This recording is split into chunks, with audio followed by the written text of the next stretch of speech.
Niccolo Machiavelli, as I'm sure most of you know, is popularly reputed to be a teacher of tyrants, or if you speak more politely, a realist political thinker, because he has a rather cynical view of human nature. His political thought is often characterized as being hard-nosed, and there are reasons for that in his writings. In The Prince, the work for which he is best known, Machiavelli first surveys the various ways in which princes, or really leaders, can acquire a state by heredity, conquest, founding an entirely new government or revolution, chance, a combination of force and fraud or crime, and election by their peers. But in all these cases, however the leader acquires power, Machiavelli insists he cannot keep it without some use of force. However, Machiavelli also argues the best way of maintaining a state is not to terrorize, impoverish, or otherwise oppress your subjects. On the contrary, the best way to maintain a state once acquired is to show the people that your government secures their lives, families, and properties. Indeed, he goes so far as to redefine human excellence or political virtue as the qualities a leader needs in order to acquire and maintain a state. The most important of these redefinitions of virtue for our purposes today is Machiavelli's discussion of the way in which leaders should keep faith.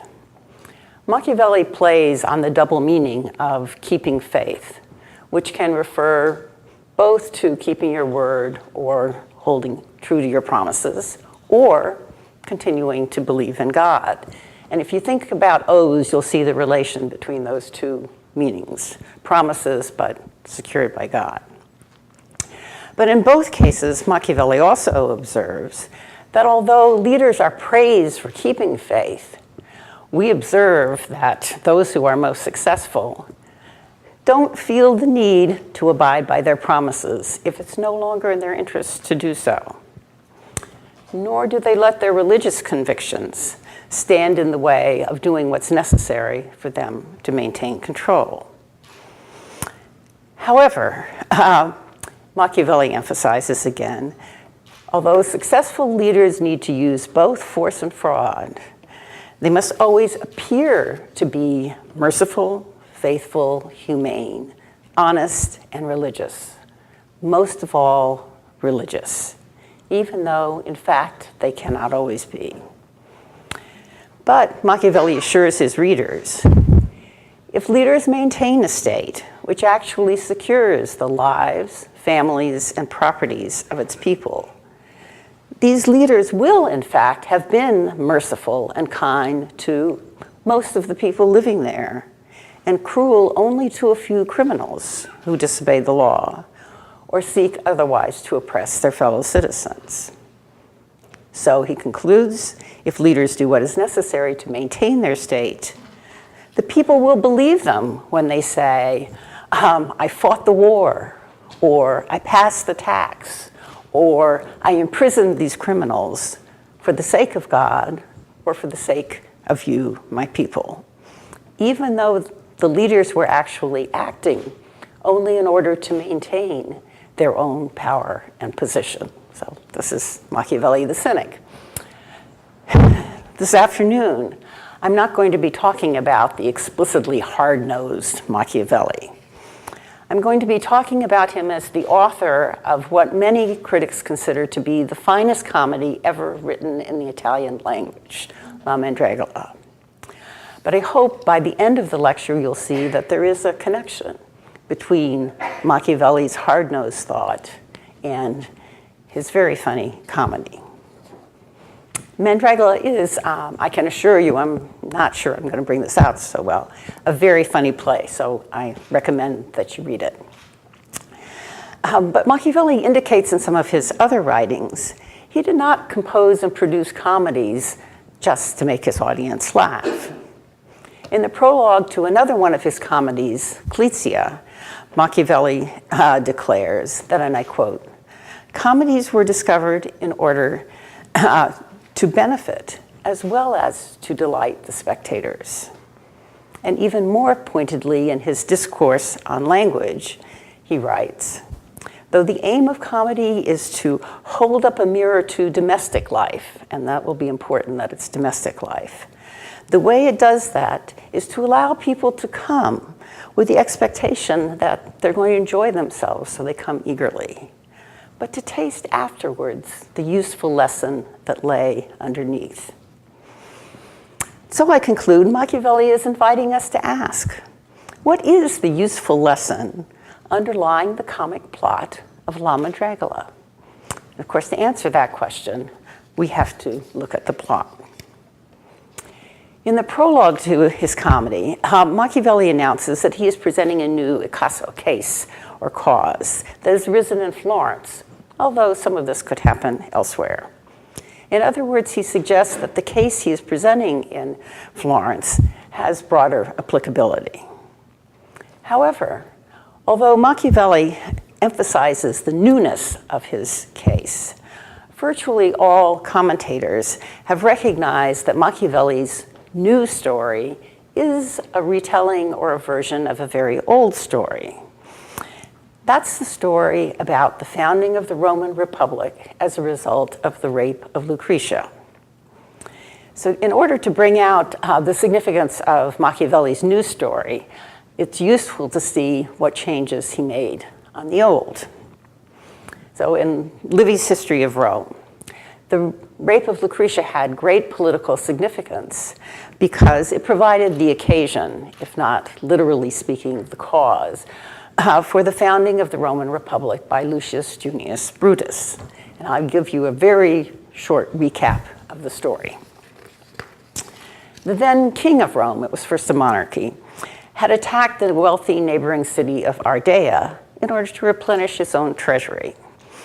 His treasury had been depleted by the public works that he had forced his citizens to labor on. So by distributing some of the booty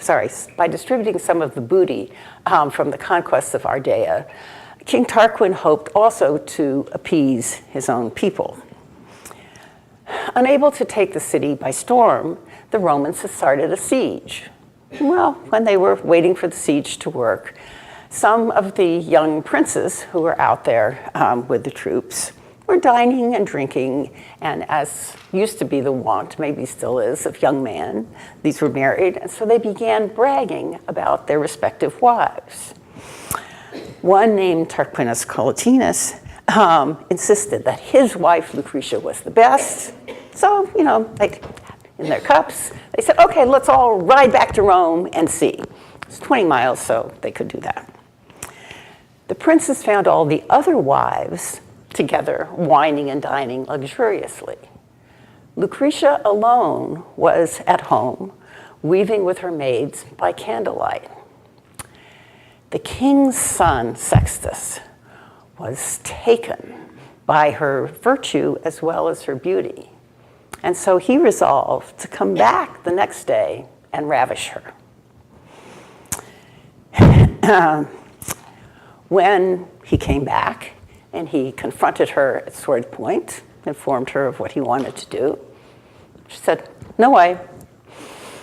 And he said, if you do not satisfy me, I'm going to kill you, and I'm also going to kill my manservant here, and I'm going to put both of you into bed, and then I'm going to announce to everyone else I found you in illicit embrace. So Lucretia conceded. As soon as Sextus left, she called her husband and father, good Roman matron, and she explained what had happened. Her husband and father told her, well, she was blameless. She hadn't wanted to do this. She had been coerced. But as soon as they granted her promise to avenge the rape, she thrust a dagger into her chest and, of course, died. And And she did this to convince not only her husband and her father, but all the other Romans that she had not submitted to this rape willingly. Brutus famously removed the bloody dagger, exposed the body, and aroused enough public outrage that the king Tarquin was exiled and he was able to found the Roman Republic. With that background, we now turn to Machiavelli's story, some years later.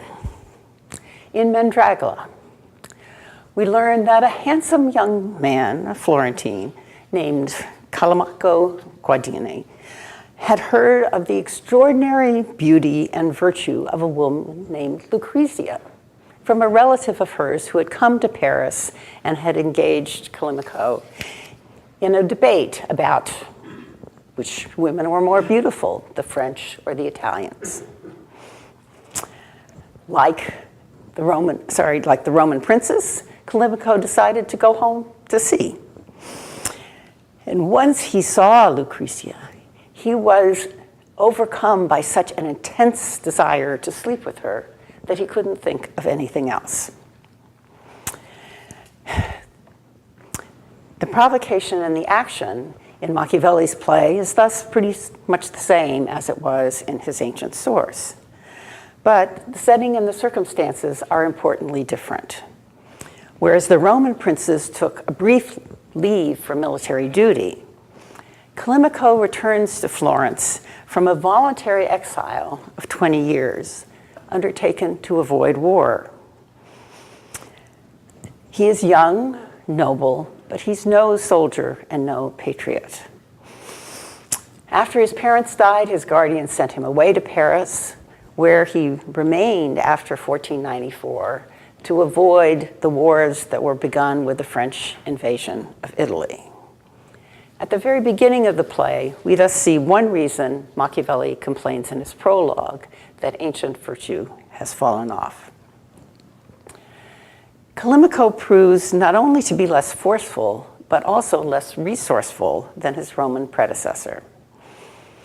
Having arrived in Florence, he tells his servant Ciro, he has done nothing for an entire month. Why? Because he doesn't know, or he hasn't known how to overcome the three obstacles to the satisfaction of his desire. Obstacle number one, Lucrezia's chaste nature, which is altogether foreign to things of love. Number two, her rich husband, Lucia, who is governed in all things by her. And number three, the absence of any opportunity to approach her. She doesn't have any maids that she trusts and he could bribe, and she never sponsors or hosts receptions or parties. Now, unable to devise a remedy of his own, Callimaco has sought the assistance of a parasite, it's a stock character in Italian comedy, and former marriage broker named Ligurio. Ciro warns his master, don't trust those guys. Those parasites aren't usually very faithful.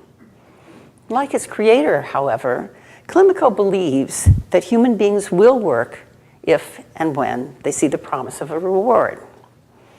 Reflecting the commercial habits and opinions of his native city, Callimaco informs Ciro that Ligurio will serve him faithfully, because if he succeeds, Callimaco is going to give him a good sum of money and has promised that. And if he doesn't, well, Callimaco will have given him a supper and a lunch, and he didn't want to eat those by himself, so he won't have lost much. Having become familiar with Lucia, Ligurio has persuaded him to take his wife to the baths where Callimaco can approach her. But Ligurio warns Callimaco he may not succeed in his seduction because another young man might prove to be more attractive. He's taken a chance trying to do this at the baths. So Ligurio devises another scheme. Callimaco is educated and can impress Lucia with his knowledge of Latin. So Ligurio introduces Callimaco to Lucia as a physician, and after impressing the foolish husband with some Latin phrases, Callimaco tells Lucia that he can stir up a potion, the mandrake, and hence the title, capable of making any woman pregnant. There is, unfortunately, a catch, not 22, but a catch. And that is the first man who lies with her will die within 8 days. Surprise, surprise. I don't want to die. There's a remedy for that, too, Ligurio informs him. Make another man sleep with her, draw off the poison, and then you'll be golden. Lucia, I don't want to make myself a cuckold. I don't want to make my wife a whore. And what if somebody finds out? They'll take us into court. Callimaco then informs him, the king of France and the nobles there, many of them have done this. And you don't have to worry about being hauled into court because nobody's going to know. So Lucia agrees to go with Ligurio, Ciro, and Callimaco in disguise to seize the first young man they meet, put a bag over his head, take him home, push him into bed, tell him what he needs to do, don't mention the consequences, and remove him before daylight in the morning so he won't have seen anybody. And then she can ask Lucrezia to bathe and he can be with her at his pleasure. So I think you see, neither of the upstanding Florentine citizens Machiavelli presents have very admirable characters. Lucia is older than Callimaco, but he does not seem to be any braver, wiser, or more resourceful. They all depend on Ligurio. Like Callimaco, Lucia is rich, but he complains he doesn't have much status in the city. Though he studied hard for 2 years to get his law degree, he wouldn't be able to support himself by practicing his profession. Now, he doesn't blame his own ineptitude. He blames his fellow citizens for not recognizing virtue. He's clearly very concerned about his own and therefore about his wife's reputation. But he's not concerned about committing murder if he is not apprehended and punished for it. Nor does he care about putting his wife's immortal soul in danger of eternal damnation by committing a mortal sin of adultery. He's obviously not a very good Christian. She says prayers for hours before going to bed. Now, this is Machiavelli, so maybe to put it off, maybe to build up her own resolution. But he has not seen their family confessor, brother Timoteo, for more than 10 years. It doesn't appear that Lucia, in contrast to his wife, goes to church. So although she wants a child as much as he does, Lucia tells Ligurio, he does not believe that Lucrezia will cooperate with their scheme. And it is in obtaining Lucrezia's cooperation, as well as the specific way in which it's achieved, that Machiavelli's comedy differs most from its ancient Roman source. So first and most importantly, I think, in Machiavelli's comedy, and in glaring contrast to the original story, there is no threat of the use of force or force used by the lover, by the husband, by the woman, or by the person who restores order at the end. All the characters who participate in the plot agree to do what they're asked to do, even when they don't always understand the circumstances or the reasons. So in Machiavelli's Mandragola, you'll notice that plot has two meanings also. I mean, it's the story, but it also refers to a conspiracy against Lucrezia's chastity. And it is the absence of even the threat of coercion that fundamentally distinguishes the machinations in the comedy to establish a new order in Lucia's household from a political refounding. Machiavelli recognizes that it's possible to acquire control of a government by use of fraud without force, but he doesn't think that an unarmed prophet can maintain his control. So politics, force, household, no. The second evident difference between Machiavelli's comedy and the original tragedy is that instead of a threat of the use of force or loss of honor, the conspiracy against Lucretia's virtue succeeds by means of an appeal to her Christian beliefs. And that resolution is both paradoxical and comical because her Christian beliefs seem to be the major obstacle also to her cooperation.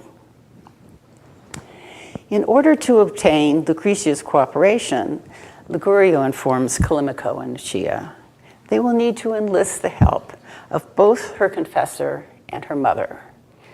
Just her confessor won't suffice because Lucretia had had an unfortunate and uncomfortable experience. She had gone to church regularly in the morning because she'd been told if she went to pray every morning for 40 mornings, she would become pregnant. But about 20 mornings in, her brother sidles up to her and makes some inappropriate gestures and remarks. And she said, "No church, no prelates." As a result, she refuses to go to her confessor unless her mother brings her.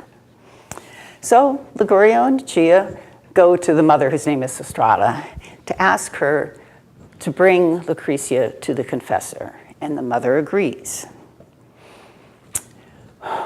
Lucretia believes that her mother is genuinely concerned about her honor, and Machiavelli shows that Lucretia has good reasons to believe that. Sostrata understands that her own support and status in society depends upon the solidity of her daughter's domestic arrangements. So the mother urges her daughter to obey her husband and cooperate with this admittedly strange plan because, and I quote, "A woman who has no children has no home. Her husband dies, she's left like a beast, abandoned by everyone." And indeed, the frate or brother, who we should think would be a man of compassion, describes the mother as a beast.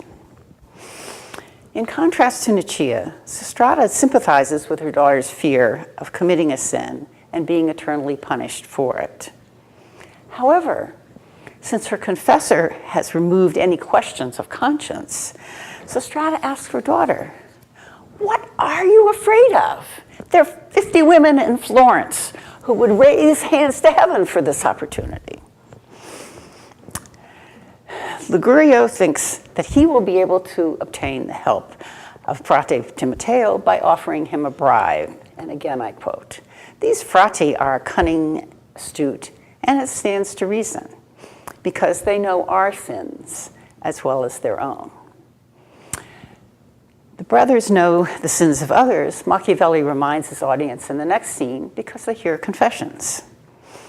And these confessions appear, moreover, to come primarily from women who are not always comfortable with their sexual activities, even in marriage, and who are, therefore, willing to compensate men of the church very handsomely for relieving their consciences.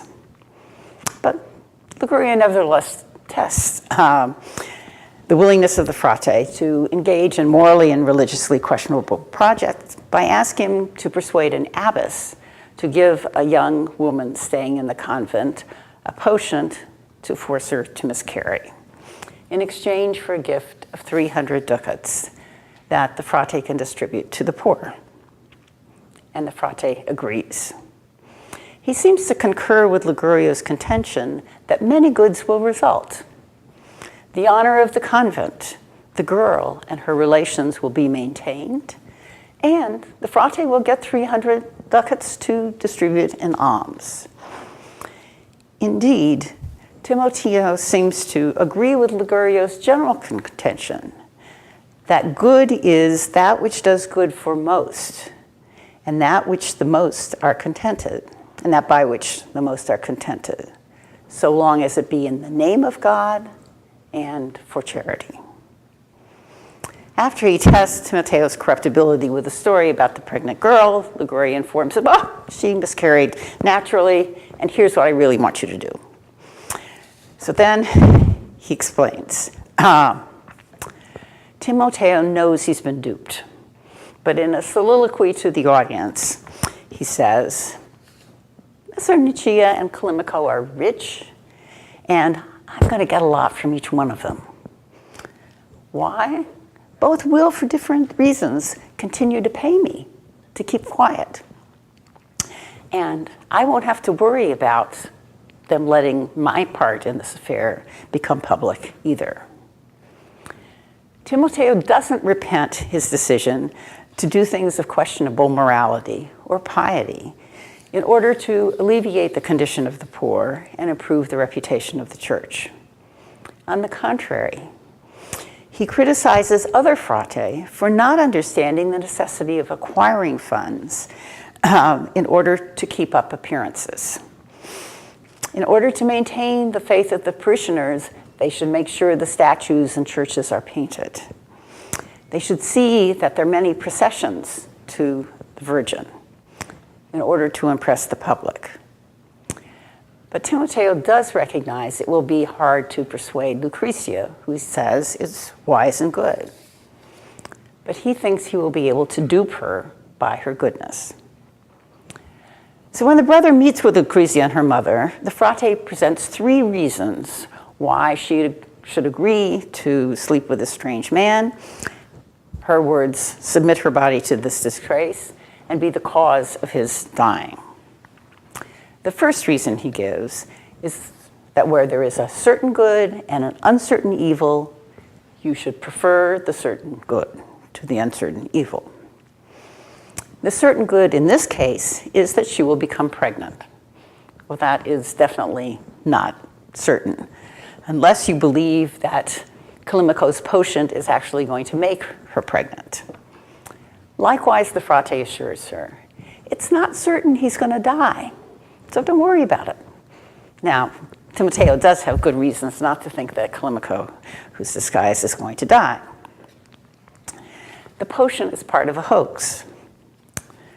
Frate then tells the mother and daughter that he has been consulting his books.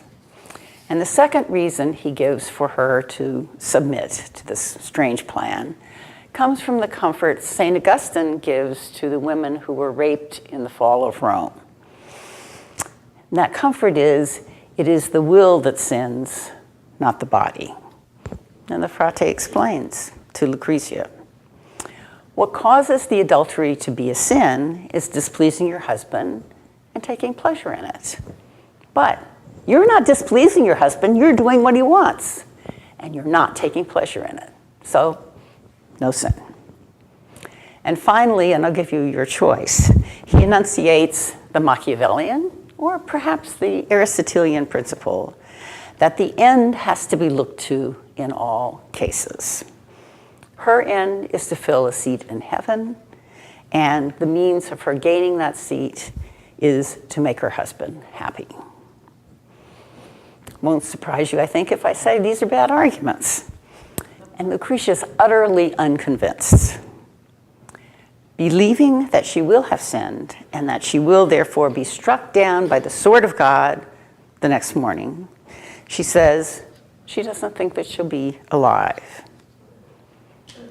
However, after a night in which she experiences the differences between the caresses of a young man and her old husband, and her lover explains not only how easily, on account of her simplicity, they can continue on without scandal, but he also promises upon Nicia's death to marry her and make their relation legitimate.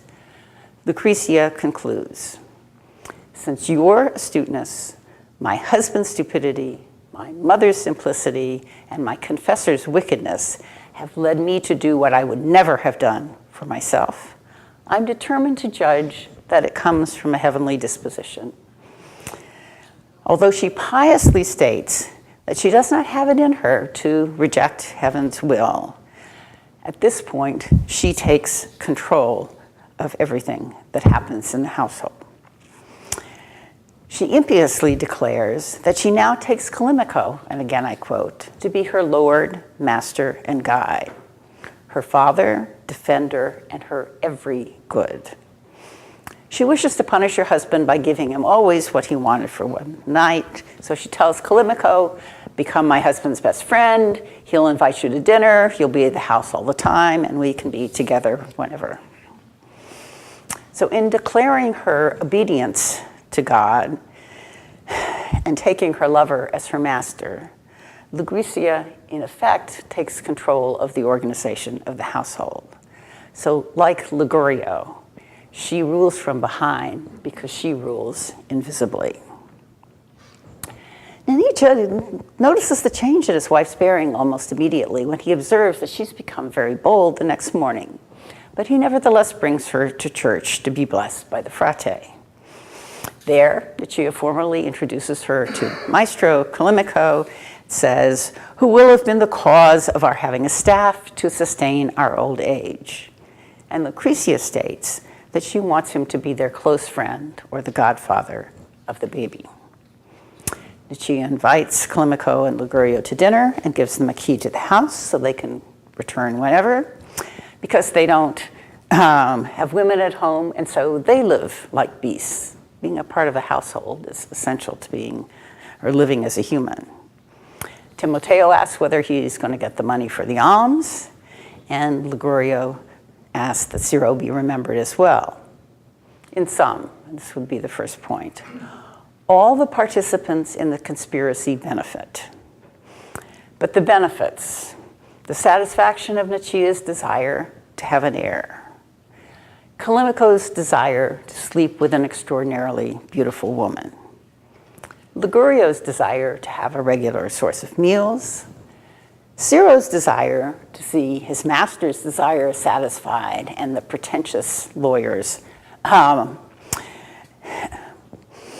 claims deflated, Timoteo's desire for funds to rebuild the reputation of the church, Sostrata's desire to have a secure support in old age, and Lucretia's newly discovered desire for a young lover, as well as to have a baby and her husband's support. The satisfaction of all these desires depends upon maintaining the appearance of a conventional marriage, sanctified by the church. So you ask, you wonder what's the point of all this? How exactly does the introduction of Christian beliefs and institutions enable Machiavelli to transform the tragic story of the rape of Lucretia into a modern comedy? It isn't just a matter of the frates convincing Lucretia to allow herself to be raped. The Roman Lucretia agreed to lie with Sextus because she did not want him to sully her honor by killing her and putting her in bed with a slave.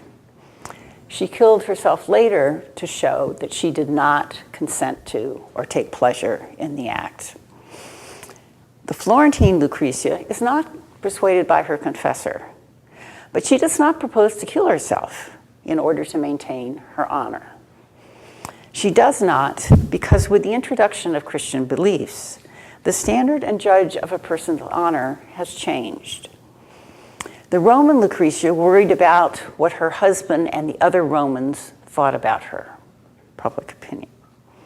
And it was for this prideful concern with the views of others that St. Augustine faulted her in the city of God. As Timoteo reminds Lucretia, the sinful character of her act depends upon her intention. And the purity of her intention can only be judged by God, or perhaps his earthly representative. Sostrata is convinced of the latter, and so she thinks that Lucretia has nothing to fear. Perceiving the corruption of God's representatives on earth, Lucretia expects judgment to come from God himself. And when that does not occur, she takes things into her own hands. In his discourses, Machiavelli praises the way in which the Roman senators manipulated the religious beliefs of the plebs in order to get them to fight for the city. The role he assigns for the church and its representatives in Mandragola is, however, importantly different. Timoteo does not persuade Lucretia to obey, though it's not persuasion. But he does provide a public cover for the ongoing adultery by blessing the progeny. In his political works, Machiavelli argues that the church has played a disastrous role in Italian politics, keeps Italy divided and therefore weak. Because the church has no arms of its own, it's had to bring in foreign troops. But in his comedy, Machiavelli suggests that the church might play a potentially beneficial role in the private lives of its parishioners, where it does not need to use force in order to have an effect on their opinions by appealing to their hopes and fears.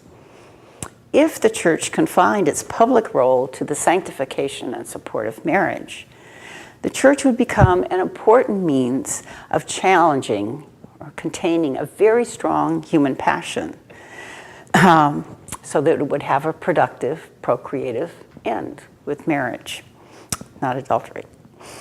To perform such a role, the prelates would not only have to stop interfering with political affairs, they would also have to hide, if not to contain, their own sexual indiscretions, so as to present good examples rather than bad. But they could and they should be corrupt the way Timoteo is, that is, taking money, and so acquiring funds to build and maintain the reputation by building and maintaining the appearances of the church. Understanding that all human beings sin, prelates should continue to give those with a guilty conscience relief by taking their confessions and extending God's forgiveness. And they should take the expressions of their parishioners' gratitude to enhance the reputation of the church, not only by providing alms for the poor, but also by building and maintaining splendid edifices. God would then appear to rule on earth as in heaven. For, Machiavelli observes in chapter 18 of The Prince, which is about how princes should keep their word, and I quote, "The vulgar are taken in by appearances, and the outcome of a thing, and in the world there is no one but the vulgar." So what you really care about are appearances. The change Machiavelli suggests, admittedly a bit tongue-in-cheek, and the role of the church is only a part of a larger change that he dramatizes in Mandragola. If they are to satisfy their desires and live in peace, he shows, Christians, like Lucretia, must learn that the locus of their happiness is here on earth and not in the afterlife. They have to take the direction of their own affairs into their own hands and not leave it to the will of heaven. As Ligurio observes early in the play, and I quote, "The proverb on marriages which says, 'God makes men and they pair themselves off,' is rarely proven true. Instead, as in the case of Nicaea and Lucretia, one often sees that it's the lot of a well-qualified man to end up with a beast, and vice versa, of a prudent woman to have a madman." A former marriage broker, Ligurio has come to understand both the passions that move human beings and the need for human intervention in order to satisfy them. He desires to see Callimaco's desire satisfied, it seems, because he wants to right the vagaries of fortune that give a stupid man like Nicaea a prudent and beautiful woman like Lucretia, he describes as wise, well-mannered, and fit to govern a kingdom. At the end of the play, as I've noticed, Lucretia takes charge of Nicaea's newly reorganized household, in fact, but not openly. Like Ligurio, who devises the plot that enables everyone to get what he or she desires, this wise woman understands that she cannot rule or control others by force, nor should she try to get the recognition publicly of doing so. It is the unacknowledged but very real form of leadership that is most appropriate for private enterprises or household management, as economics used to be known, and in marriages. Although Machiavelli complains in the prologue to Mandragola that in all things the present age falls off from ancient virtue, in his comedy, he does not show his characters trying to imitate the ancients, nor does he urge them to do so, as he does in both the Prince and the Discourses. In Mandragola, Machiavelli not only shows his characters violating both pagan and Christian notions of virtue, but he also celebrates the results. In the prologue, Machiavelli announces that he is dramatizing a new case that has risen in Florence. As in his novel teaching of a prince in the treatise called Prince, he's going to teach the prince to be able not to be good and to use that knowledge according to necessity. So we see in the course of the play that the useful lesson underlying the comical case that has arisen in Florence concerns morality. In Mandragola, we learn that it is not solely the prince who should keep faith by always seeming to be merciful, faithful, humane, honest, and religious, even though he cannot and should not be, in fact. Private individuals are not able to satisfy their desires unless they too conceal their true motives and pretend to be serving others.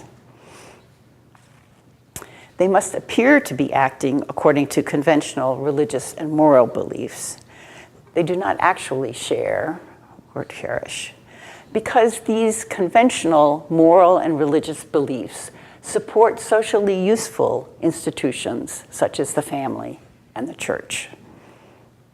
These institutions are useful, moreover, because like all well-conceived laws, they direct or redirect human passions away from potentially destructive conflict so that they can have not merely productive and stabilizing, but even liberating results.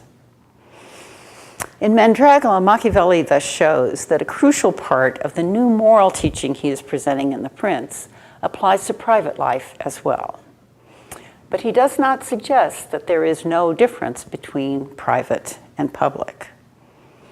There are few individuals as clever in helping others satisfy their own desires as Ligurio is.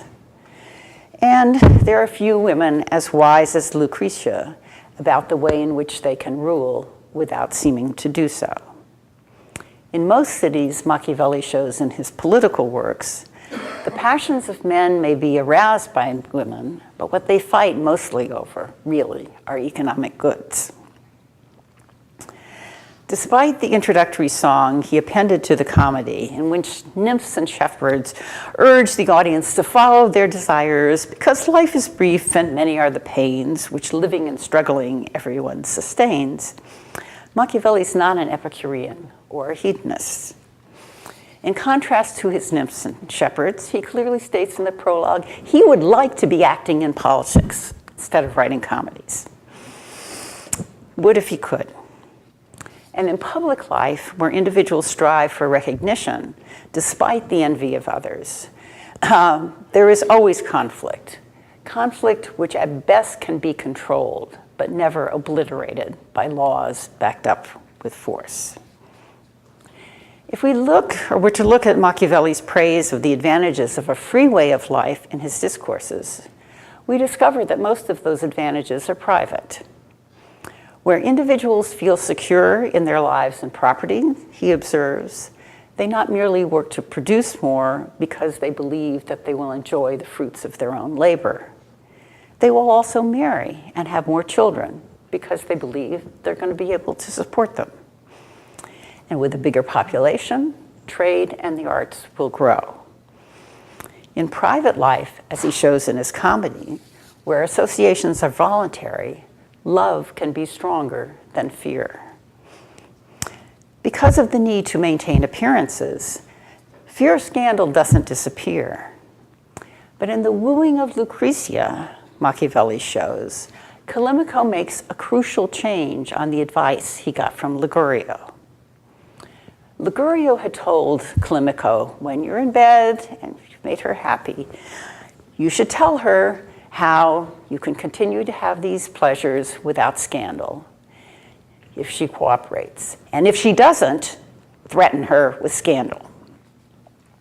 But when Callimaco is actually there, he promises to marry her when Lucia dies, and he doesn't threaten her at all. In private life, as opposed to public life, I think Machiavelli is thus suggesting, in opposition to his famous conclusion in The Prince, it is better to be loved than feared. To be loved, one needs to prove that one is trustworthy, keeps faith in a way, if only and paradoxically by keeping secrets. Such fidelity or honesty is not a good in itself, however. It is a means to the satisfaction of one's strongest desire. In private life, as in public, according to Machiavelli, it is necessary to calculate the best means of achieving one's own ends. And the best means of achieving one's own ends turns out to figure out how you can help other people achieve their ends as well.